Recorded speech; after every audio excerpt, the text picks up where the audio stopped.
Every day is an opportunity for you to learn something that sets your home improvement or home services business apart from the competition. Let's make today one of those days. This is a podcast for home improvement and home services marketing. This is BuiltBy. But you've got to be adaptable. You've got to find a way to accommodate an uncomfortable customer. If you're not getting to home advisor leads in the first 5 minutes, you shouldn't even do it. Hopefully we're eating their lunch while they're trying to get back up and running.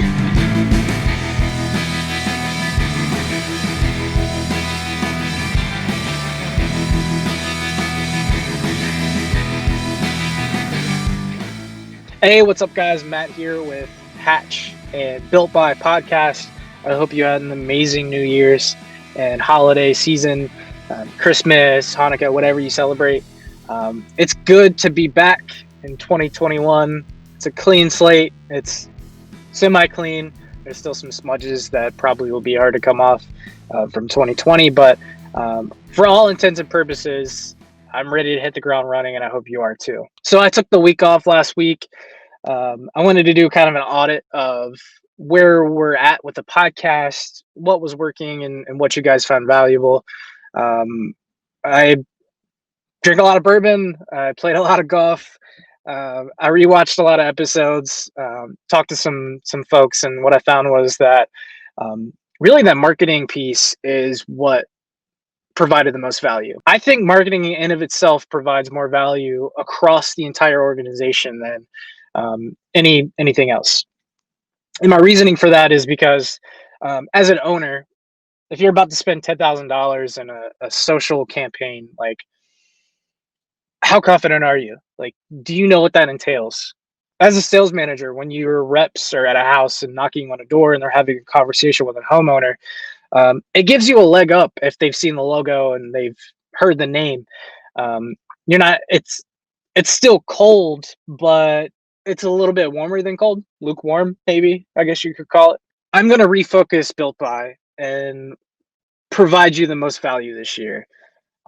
I really want to hone it. This started as a podcast for marketers. I'm a marketer myself. So I'm honing in on that this year as the main way that I can provide you guys value and help you do your job and make this your best year yet. So I'm officially declaring 2021 as the year of the home improvement marketer.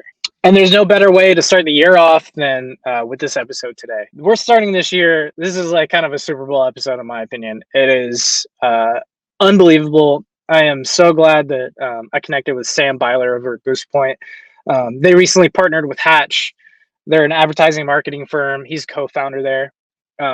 Amazing backstory, and he just knows so much, and he provides so much value. And I was picking up a few things to apply to my own. Sam has an interesting story. At 15 years old, he quit school to become a roofer.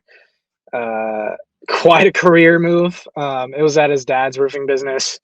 Eventually, that business kind of pivoted into they provided the tools and they made equipment and stuff for other roofing businesses. So they became kind of a product-based business from service-based. And during that transition, Sam really got into marketing and social ads and learned a lot of things.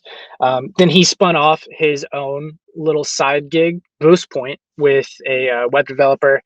Found that he had the secret sauce for what worked. That was, very localized ads on social media, specifically Facebook.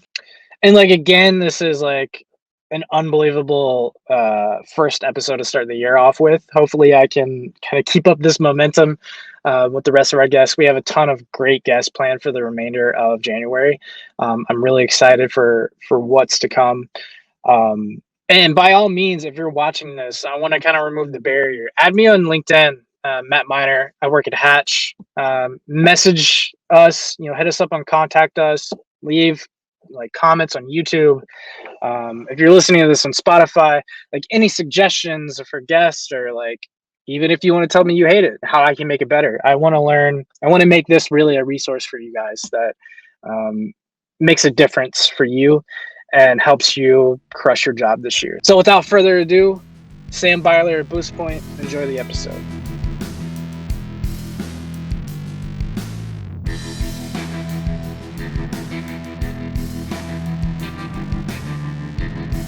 I kind of grew up in the contractor market. Actually, my dad was a contractor. He then started a business called Equipter, which is a manufacturing business. We manufacture a piece of roofing equipment.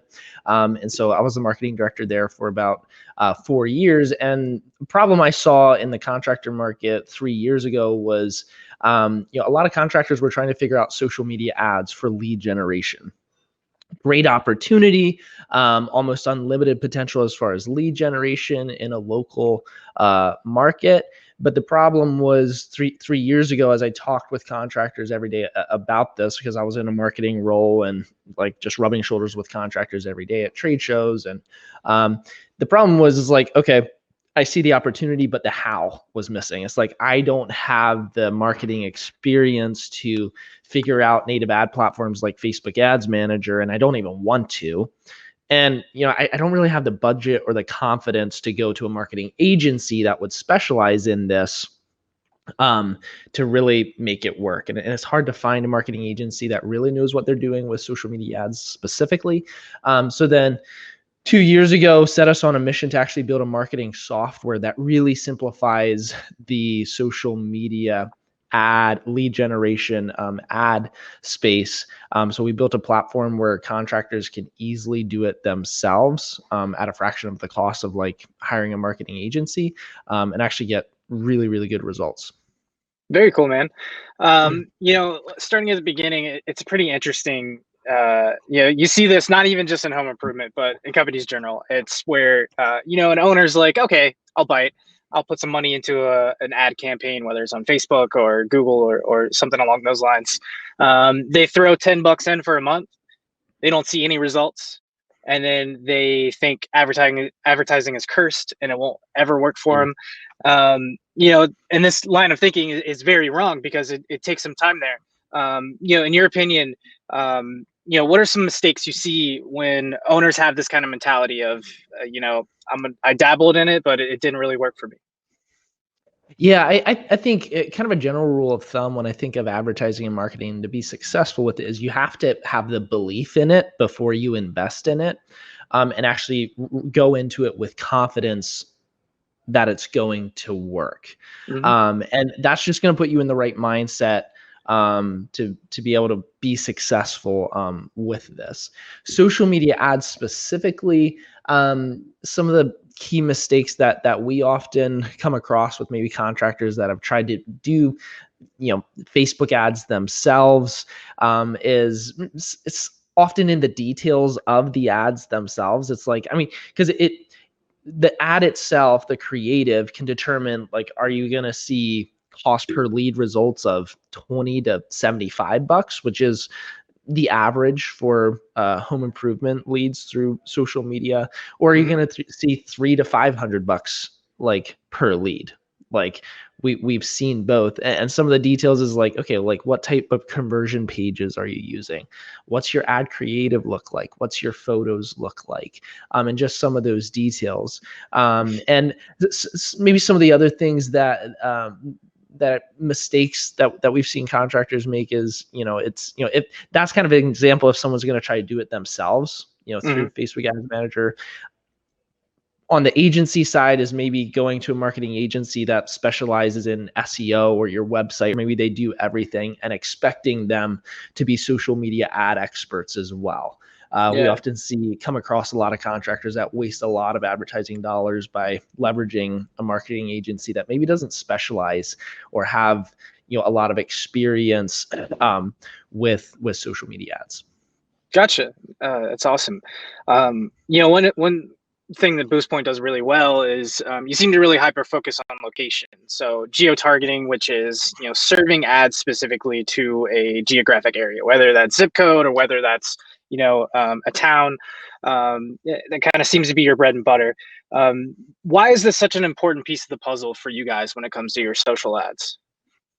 Yeah, there's usually two strategies when I think of location when building ads on social media. Like a lot of people don't realize that you can get as narrow as a 1 mile radius when you're building social media ads. So think about like the way you've maybe used postcards in the past.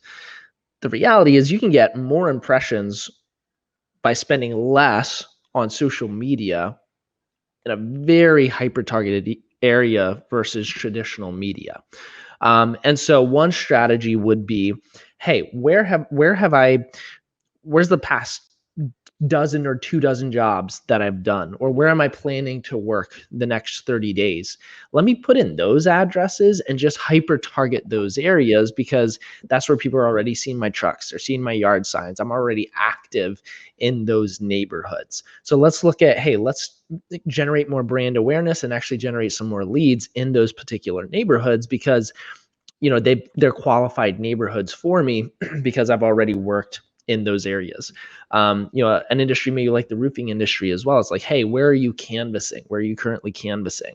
Hey, hit those same areas with social media ads, or after a hailstorm, maybe be the first one there, and set up campaigns right after the storm. So that's one of the methods and the strategies with targeting, is like a very hyper targeted approach. The second is, and what that you're going to get more qualified leads. Your cost per lead might be a little bit higher because you're taking such a targeted approach.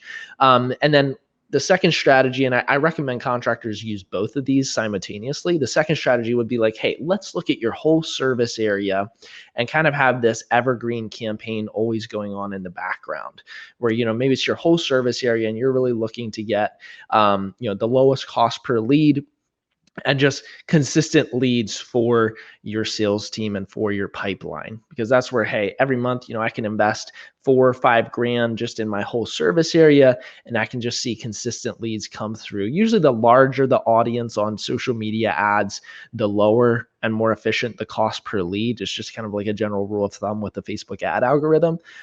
So that's kind of another method for targeting that we also like to suggest. Yeah, it's interesting that you mentioned canvassing. So digital ads are it's basically digital canvassing. It's like you're paying a sales rep that never sleeps, never eats, works on the weekends, is always on, constantly churning, finding people, and kind of spreading the gospel about your company. So that's an interesting frame of reference there.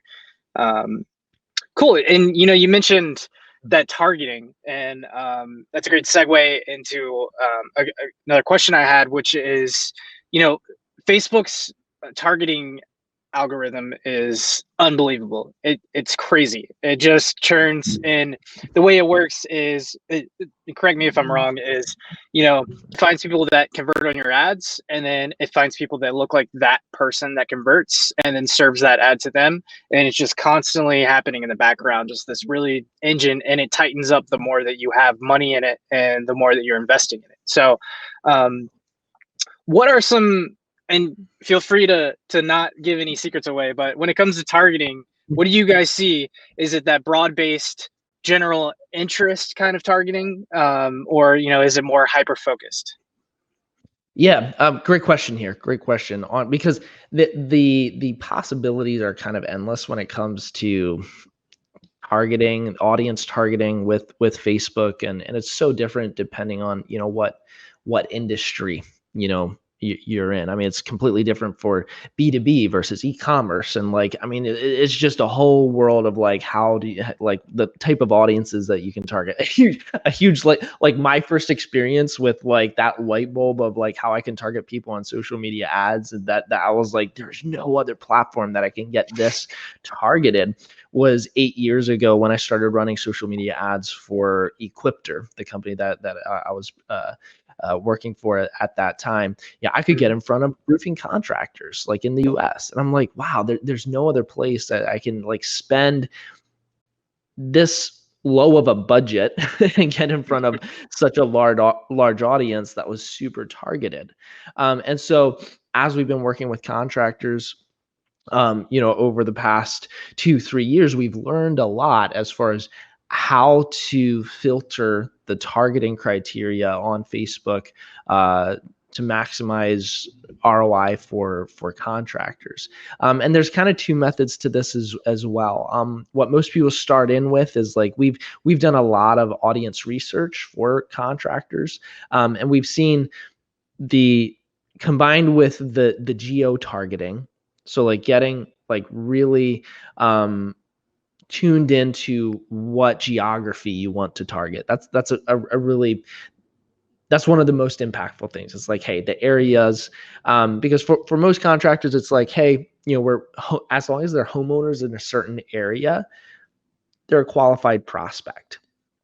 And so, that's a bit more the general type of audience targeting. So like, again, we've done all this industry research, and like in Boostpoint, this is all done on the background. So it's like you only have to figure out the geography that you want to target, and based on our industry research, depending what industry you're in, the targeting criteria automatically comes with your account. But kind of that general targeting is like, okay, let's hone into people that we think are homeowners, that their behavior on Facebook indicates that they're homeowners, and target those people in a certain geography. You can then like income based as well. You can filter some contractors. Hey, they really only go after the super high end clientele. They don't mind a higher cost per lead, but they sell a really expensive product, versus some contractors, hey, like we'll really take any homeowner. And so there's some of those things. Then you do get into a little bit more of the complex forms of targeting with Facebook. And one of the ones that we've seen perform fairly well is utilizing the lookalike audience targeting criteria that you can leverage with Facebook. So for an example of that, like if you've been in business for a while, you have a list of several hundred, several thousand customers, you can leverage that list through Facebook to help find more people that are similar to those individuals. But again, kind of like stepping back a little bit here, like you really have to think about social media ads a little bit differently than you would like Google ads or something like that, where Google is like intent-based advertising. So like you're not targeting people on Facebook that are searching, hey, I need a new roof.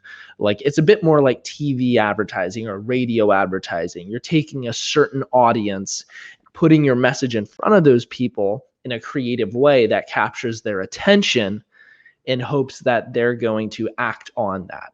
And so there's an interesting conversation here of like, okay, well, I've heard the argument of like, aren't Google ads or that type of advertising, home advisor leads, like wouldn't those tend to be higher quality leads versus, something like social media ads, because they already know they have the problem. With home advisor, Google ads, they're searching because they already realize they have a problem. Right. The interesting thing that I've found here is the straight answer to that is it kind of depends, like which lead is higher quality. But what I'm starting to see is a little bit of a lean to a higher quality lead if you're running your ads properly on social media. Reason being is because if you're qualifying your leads properly on social media, and the easiest way to do this is ask the right questions in the conversion page. So, ask a little bit about, if it's a roofing company, hey, tell us about your roof, or, maybe you're a kitchen remodeling contractor, tell us about your project that you're planning. So again, you're getting them to give a little bit more information than just their phone number, email address, first name, last name. So you're qualifying them a little bit. But the thing here is, since you were the one that kind of intrigued them and engaged them first, they're most likely not currently in the process of searching other contractors. Where Google, Home Advisor, they're most likely going to, they might, select you, give you a call, request a quote from you, but you're in the middle of a list of a ton of other contractors that they're also probably going to get several other, quotes from. So it can be a little bit more of a competitive environment there, versus social media ads, like you're intriguing them, you're engaging them, and at that moment, you're really the only contractor that they're looking at. Yeah, no, that's interesting. That intent-based versus interest-based. It's something you don't really think about. Finding all those other leads. I think I saw something where it's, people are, instead of it used to be 2 to 3 leads or 2 to 3 quotes they were getting. Now they're getting 4 to 6 quotes. It's just the market's getting a little bit more packed there. So it's interesting that play of you might not know you have this problem, or you might not know you want to get this project done. Here's why. That's another leading into, and you mentioned the qualifying pages. And so when somebody actually does, click on the ad, what do you coach your clients on having on whatever it is that they see next? For what's best practices that you coach on? Yeah, great question. Because to me, it really comes down to three main things that kind of when you look at the anatomy of a successful social media ad. Number one is the targeting. We talked about that already.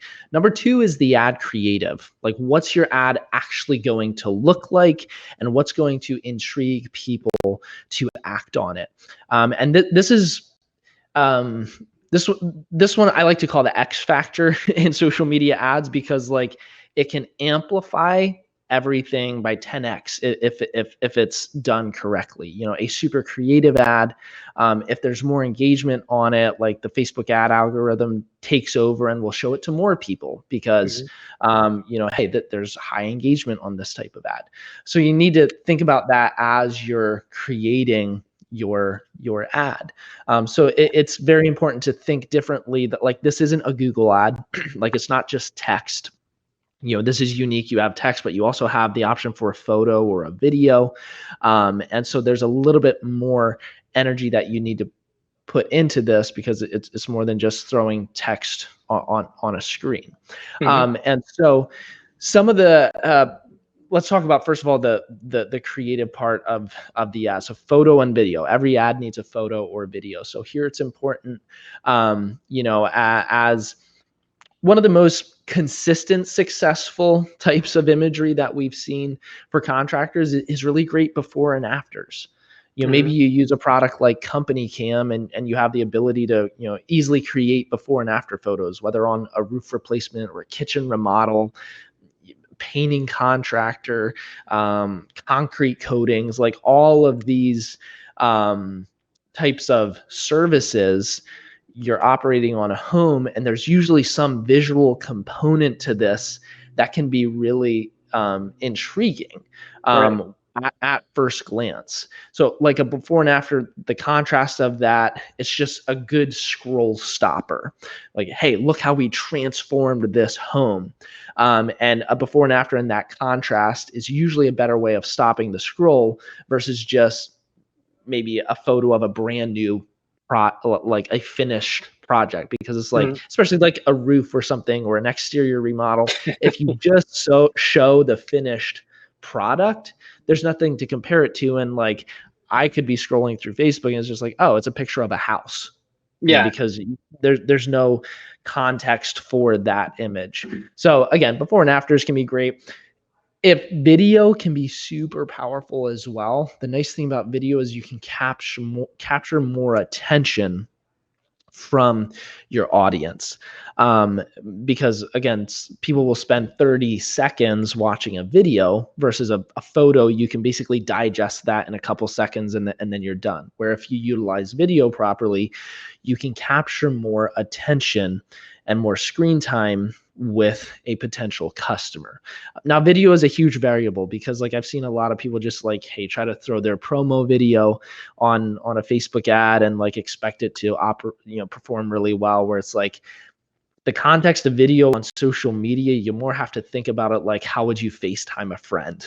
Well, it is a bit more like the context of social media. I mean, it's engagement with other humans is really why people are there.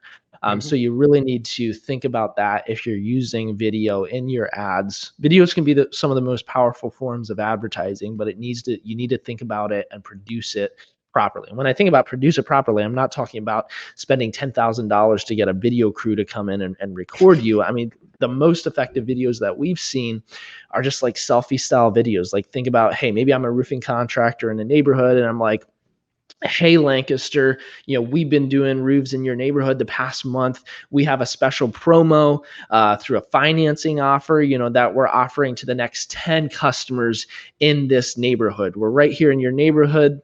Behind me is a job we just completed yesterday.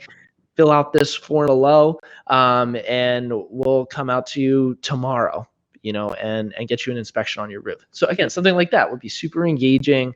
The context is there because I can see, oh, this dude's in my neighborhood or a neighborhood close to me. But again, you have to think about it more so in that context instead of just, oh, let me throw up my promo video on an ad.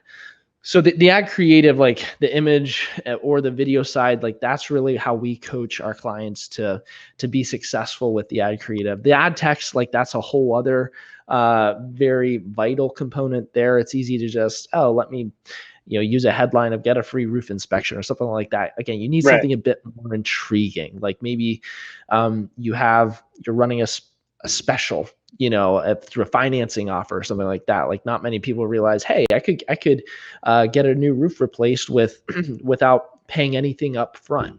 Mm-hmm. Okay, I'll pay more attention to that instead of just clicking on something that every other contractor is offering. Hey, I can get a free quote. Things like that just really don't engage anymore. So you have to think about your offer. And then the 3 quick things. I have a little bit longer of an ad framework, a 9-part ad framework that we usually help contractors coach through to build successful ad text. But the simple version of it is like, you need an engaging offer, but then also think about the problem and the solution and what your customer's life will look like afterwards, and build your ad text hitting those 3 components. So instead of saying, hey, we're a contractor, we've been around for 40 years, we're GAF certified, we're talking all about yourself. No, you first have to speak to your customer and their potential problem. And then you have to talk about your solution and why they should choose you, build that trust. And then what will their life look like afterwards after you solve that problem for them. But that's a quick rundown of kind of how we think about ad creative. So on the creative side, yeah, that's awesome. You're quickly touching on, once the targeting's right, the creative's right, then the qualifying page, whatever they click to, is it just kind of a rehash of what you showed in that ad, with a few qualifying questions that you said to really dig in a little bit more? Yeah, so that's the 3rd component of the anatomy of a successful social media ad. Again, we have the targeting, the creative. Well, now what's this conversion action? What's that experience actually like? And this is super important because this is one that's easy to overlook. A lot of contractors, we talk with them, maybe tried running their own ads. They're just utilizing the homepage of their website maybe and expecting people to convert there, or even maybe a landing page that they built. The data that we've found is leveraging Facebook's internal conversion pages is where you're going to get the best results. Data shows that. We've seen on average lead costs, your cost per lead, averages about double, if not over double. Like that's kind of the low end, but at least double if you're leveraging like an external landing page that's asking for the same information. So again, what this looks like, someone clicks on your ad, you've engaged them, they like the photo. Hey, let me, click learn more, or, that next step, this conversion page, are they going either to an external URL, or you can leverage Facebook's internal, conversion pages, forms, and you can build those custom to what your service is providing. But we've seen leveraging those, you have a lot better results with even more qualified leads, because you can ask more questions and get the same amount of leads. So, but again, make sure you're using those conversion pages, but then also leveraging the custom fields portion of it as well. So don't just ask for first name, last name, phone number. Like dig into it a little bit, just to qualify. Like again, tell us about your project, or what's your timeline for potentially starting this project. You can ask some of those questions that will help qualify your leads a bit better, so that you're not just getting spam leads. Yeah, no, that's awesome, man. This Facebook lead forms are really a game changer for a lot of businesses. Awesome. I know we've covered a lot of stuff here, and I just have one last question. So let's say that I'm in marketing at a home improvement company. We've never really dabbled in advertising before, but I know it's the way to go. How would I convince my owner or whoever's up the flagpole to realize that we actually need to invest here? Is it putting together a strategic plan? Is it contacting a company like Boostpoint and letting them sell the ads for me? What's the strategy there? Yeah, the first thing is kind of from a super high level is you need strategic buy-in. So it's like there first needs to be the desire to grow the business from whoever that decision maker is. It's like, hey, are we looking to grow 20%? If not, hey, we can keep doing what we're doing and we'll be fine. But if we actually want to grow 20%, 50% in 2021, what are the things that we're going to be doing differently than the previous year to see that increase in growth? And when you kind of have that simple version of like strategy, it's like, okay, well, now where are we going to go to find that added revenue? Because just referral based growth, you can't strategically and mathematically really grow that at high percentages. Maybe you can expect, hey, organic growth of maybe 5% just through referrals or something like that year over year. But if you're looking for a big jump of 20, 50%, growth in your company, you need to think, where are we going to go to find that added revenue and the customers there? The next thing then is like, okay, there's a lot of different channels that we could, leverage. We could try to figure out Google ads. We could try, lead services like Home Advisor, Angie's List. And I usually like tell a contractor, you want to be diversified a little bit, but not so much that you can't do the things that you're doing super well. So you only want to diversify when you have one channel that's really working well, but you usually don't want all your eggs in one basket. But the data, the research that we've done and why we built our platform on social media is because right now it's the best ad ROI that we've seen when you take into context all the types of advertising that you could invest in. Social media is the most scalable and the most consistent. And so with that being the reality, it's then looking at, okay, how do we want to tackle that? So then again, if you don't have much experience in it, you're going to want to leverage some type of expert to put together a plan for you. Right. We do that every day at Boostpoint. It's like, hey, you want to grow X amount, you're looking for X amount of added jobs per month. Okay, well, you should expect to see that. You're going to need X amount of leads. Your conversion rate's going to need to be this, and you're going to need to spend X amount in advertising dollars, whether that's 1,000, 7,000, or whatever your goals are. But we're always going back to, okay, well, what are the goals? What's the strategy? Setting the right expectation and then acting on it. Yeah, no, that's awesome. And, it's even worth a conversation with you guys just to learn, what the benchmarks are, like what you're seeing. So you have some data, at least baseline data, when you go into, if you're going to try it yourself, average cost per lead, things like that you were saying. So that's awesome, man. Sam, that's really all the questions I had. As a quick little plug for you guys, if somebody wants to learn more about Boostpoint or, connect with you on LinkedIn, what's the best place to find you?